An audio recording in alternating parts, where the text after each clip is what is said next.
చాలా memorable day అవ్వబోతుందండి. నాకు చాలా చాలా ఇష్టమైన దేవుడు అనమాట వెంకటేశ్వర స్వామి. మా ఫాదర్ కూడా నాకు శ్రీనివాస్ అని పేరు పెట్టారు. ఆ పేరుకు కరెక్ట్ జస్టిఫికేషన్ లాగా శ్రీనివాస కళ్యాణం ఎప్పుడు చిన్నప్పటి నుంచి తిరుమలలో చూడటం జరిగింది. నాకు కళ్యాణం అంటే శ్రీనివాస కళ్యాణం. సో అలానే తర్వాత అనుకోకుండా నా ఫియాన్సీ నా లైఫ్లోకి వచ్చిన తర్వాత శ్రీనివాస కావ్యానం అని పేరు పెట్టడం ఎందుకు అనుకోకుండా తిరుమల చేసుకోవాలనిపించింది. అండ్ అనుకోవటం అంటే అంత ఈజీ కాదండి. ఆయన అదృష్టం, ఆయన ఆశీర్వాదం ఉండాలి అక్కడ పెళ్లి చేసుకోవాలంటే. సో అంత అదృష్టం నాకు దొరకడం నాకు చాలా చాలా ఆనందంగా ఉన్నాను. మా మదర్ ఫాదరు నేను చేసిన అదృష్టంగా ఫీల్ అవుతున్నాను. సో ఈరోజు ఆయన కాళ్ళ కింద నా పెళ్లి జరగడం అనేది నాకు చాలా ఆనందమైన విషయం.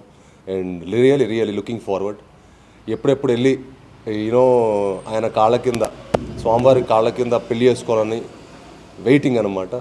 Thank you. మీ అందరూ వచ్చి నన్ను బ్లెస్ చేసినందుకు మీడియా సభ్యులందరికీ నా ధన్యవాదాలు. Thank you.